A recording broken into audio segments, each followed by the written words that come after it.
তাতে যারা আমরা প্রত্যক্ষ ও পরোক্ষভাবে যারা সহযোগিতা করছি, যারা মঞ্চে উপবিষ্ট আছেন, আশেপাশে আছেন, সামনে আছেন, দাঁড়িয়ে আছেন, বসে আছেন, সকলকেই আন্তরিক শুভেচ্ছা ভালোবাসা জানাই।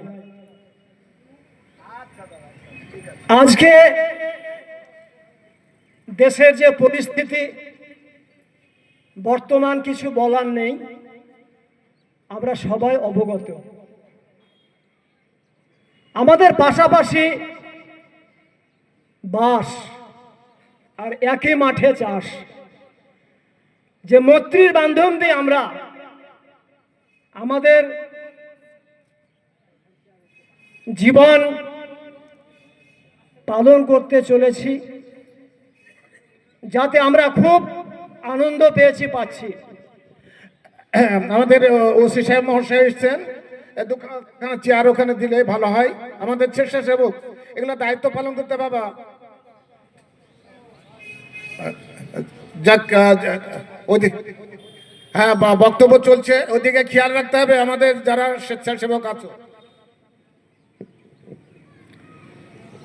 আমরা সবাই ভালো মানুষ, আমরা সমস্ত জাতির মানুষ, আমরা এই দেশে বসবাস করি, আমরা মিলেমিশে থাকি, আমরা কেউ কারো ক্ষতি চাই না কোনো দিক দিয়েই। আমরা একে অপরের বিপদে ঝাঁপিয়ে পড়তে চাই।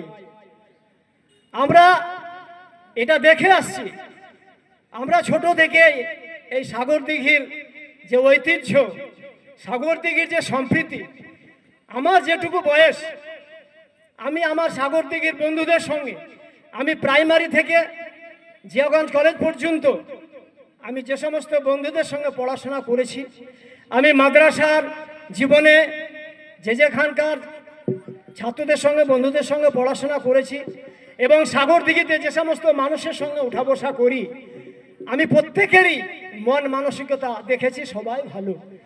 কিন্তু মধ্যে থেকে যেন মনে হয় আমরা খুব ক্ষুদ্র দুর্বল হলেও, আমরা জ্ঞানে গুণে বুদ্ধিতে বিদ্যায় অল্প হলেও, আমাদের মনে হয় নাও উই আর ফিলিং, আমরা মনে করছি, আমরা বুঝতে পারছি যেন কোনো রকমের কোনো বাধা, কোনো প্রাচীর আমাদের মধ্যে যেন আসছে, আমাদের মধ্যে যেন কোনো অসুবিধার সৃষ্টি হওয়ার প্রতিকূল পরিবেশ সৃষ্টি হতে চলেছে। তাই আমাদের সমস্ত শ্রেণীর মানুষ সবাই ভালো, আইপিএস অফিসাররা ভালো, ডাব্লিউবিসিএসরা ভালো, প্রশাসন দপ্তরের মানুষ ভালো, সমস্ত মানুষ এখানকার সাধারণ মানুষ, ব্যবসায়িক, চাকরিজীবী সবাই ভালো। সাগরদিঘির একটা সুনাম আছে, তাই আমাকে খুব ভালো লাগে। এখানকার স্বাস্থ্য বিভাগ, শিক্ষা বিভাগ এবং প্রত্যেকটা জায়গায় সকলেই একে অপরের প্রতি যে ভালোবাসা, যে সম্মান, শ্রদ্ধা, বিপদে ঝাঁপিয়ে পড়া, দেখা, সাহায্য সহযোগিতা করা, এটা আমাকে খুব ভালো লাগে। তাই আমি মনে করি আজকের এই যে প্রয়াস, আজকের যে এই প্রচেষ্টা, আজকের যে সারা বাংলা ইমাম মুয়াজ্জিন কাউন্সিল যে চিন্তা ভাবনা নিয়েছে যে আজকে আমরা মিলেমিশে থাকব, আমাদের মসজিদ মন্দির, আমাদের ঈদগাহ, কবরস্থান, মাজার, গুরুদ্বারা, গির্জা, এসবগুলো যাতে কোনো রকমের কোনো অসুবিধা না আসে, রক্ষা পায়, ভালোভাবে থাকে, এই জন্য আমরা সবাই চেষ্টা করব এবং উপরেও আমরা আবেদন করব। তার জন্য আমাদের পাশে সমস্ত শ্রেণীর মানুষ আমাদের পাশে সহযোগিতার হাত বাড়িয়েছে এবং কথা দিয়েছেন। তাই আমরা আজকের এই প্রোগ্রামকে আমরা যাতে ভালোভাবে আরও এগিয়ে নিয়ে যেতে পারি, তার জন্য আমরা সমস্ত মানুষের কাছে আমরা আবেদন করব, অনুরোধ করব, যারা আশেপাশে আছেন, আগে পিছিয়ে আসেন, আপনারা কাইন্ডলি সামনে চলে আসুন এবং এই প্রোগ্রামকে আরও সুন্দরভাবে, সচ্ছল, পরিষ্কারভাবে এগিয়ে নিয়ে যাওয়ার জন্য একটু আপনারাও চেষ্টা করুন, আমাদেরকে সহযোগিতা করুন। আজকে আমরা খুব ভালো ভালো ম্যানকে, ব্যক্তিদেরকে পেয়েছি, যারা এখানে এসেছেন, উপস্থিতি দিয়েছেন, আরও আসছেন, ইনশাল্লাহ আসবেন। সকল শ্রেণীর মানুষ এখানে, সকলেই আমরা এক জায়গায় এসে একমত হয়ে, হিন্দু, মুসলমান, শিখ, ঈসাই, জৈন, বৌদ্ধ, খ্রিস্টান সবাই মিলেমিশে আমরা এখানে আসবো, থাকবো, বাস করব, নিজের নিজের ধর্মকর্ম করব, নিজের নিজের কামকাজ করব, নিজের নিজের কর্মসূচি করব, এবং আমরা কেউ কাউকে কোনো আঘাত অসুবিধা করব না, কারোর কোনো রকম কোনো জিনিস দেখে কিছু খারাপ ভাববো না। কারণ আল্লাহ তাবারক ওয়া তাআলার নবী মুস্তাফা হাদিসের মধ্যে বলেছেন, আল মুসলিমু মান সালিম আল মুসলিমুনা মিন লিসানিহি ওয়া ইয়াদিহি ওয়াল মুমিনু মান আমিনাহু নাসি দিমাহিম ওয়া আমওয়ালিহিম আও কামা ক্বালা সাল্লাল্লাহু। এই হাদিস আমি যখন মাদ্রাসায় পড়ি, ছাত্র জীবনে যখন হাদিসটা শুনি আমি শিহরে উঠি। কারণ আমি কলেজ লাইফে শিবর সিং কলেজে জিয়াগঞ্জে পড়তাম, তখন আমি দেখেছি এক মাস্টার মশাইকে এই কথা বলতে, যে জানো প্রকৃত সৎ এবং ভদ্র ওই মানুষ যে হাতের দ্বারাই মুখের দ্বারাই মানুষকে কষ্ট দেয় না, কষ্ট পায় না। আমি যখন হাদিসে পড়লাম আমার মাথা ঘুরে গেল, যে একজন কলেজের প্রফেসর নবী মুস্তাফার হাদিসের স্টাডি করে ফলো করে, সে আজকে মাদ্রাসার মাস্টারমশাই, ওস্তাদ, শিক্ষক, মুদারিস, সে আমাদেরকে যে শিক্ষা নবী মুস্তাফার হাদিস থেকে শিক্ষা দিল, এ তো আমি অনেক দিন আগে কলেজের প্রফেসরের মুখে শুনেছি।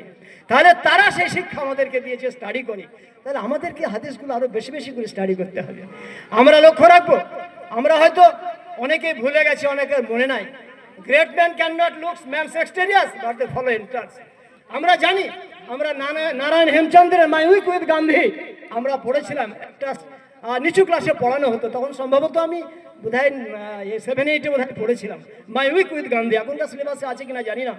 নারায়ণ হেমচন্দ্র লিখেছেন যে ভালো মানুষ, সৎ মানুষ, মহৎ ব্যক্তি,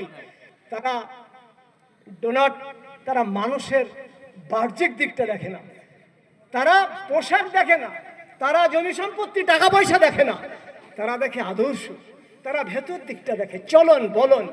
তাই আদর্শ শিক্ষা। তাই আমি ক্ষুদ্র জ্ঞানী, আমার এখানে অনেক জ্ঞানী গুণী ব্যক্তিরা, আমার মাস্টারমশাইরা হয়তো আছেন, সাগরদিঘির স্কুলের মাস্টারমশাইরা অনেকে তারা স্বর্গীয় চলে গেছেন, অনেকে রিটায়ার্ড করেছেন, কেউ কেউ হয়তো আছেন, এবং এছাড়া আমাদের অনেক আলেমরা আছেন, আমার শ্রদ্ধেয় আছেন, অনেক বন্ধুরাও আছেন। তাই আমি সকলকে সালাম নমস্কার দিয়ে আমি সমস্ত ভাই বন্ধুদেরকে, বড়দেরকে আমি আন্তরিক ভালোবাসা সম্মান দিয়ে আমি আমার বক্তব্য ইতি করছি। আমরা সবাই ভালো থাকবো, সুস্থ থাকবো, এবং এটাকে আমরা সকলেই সহযোগিতা করে এই প্রোগ্রামকে এগিয়ে নিয়ে যাব, যাতে আমরা সাগরদিঘি কেন, এই ইতিহাস সারা অল ওভার ইন্ডিয়া এটা ব্রডকাস্ট টেলিকাস্ট হয়ে যায়, যা এখানকার মানুষ সকলেই মিলেমিশে ভালোভাবে থাকে এবং থাকতে চায়, বাঁচতে চায়। আসসালামু আলাইকুম রহমতুল্লাহ বারকাতুহু।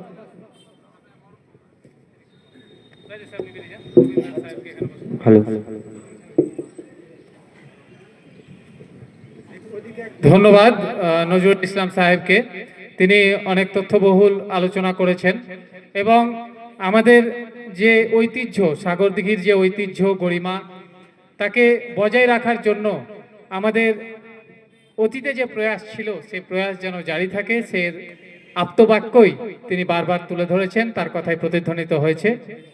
এবারে আরো একটা দুটো দিয়ে দিন। আর এবারে আমাদের মাঝে আমরা পেয়েছি বিশিষ্ট সমাজসেবী, আমাদের বিজ্ঞাপিত বক্তা শ্রী রবীন্দ্র দত্ত মহাশয়কে। তাকে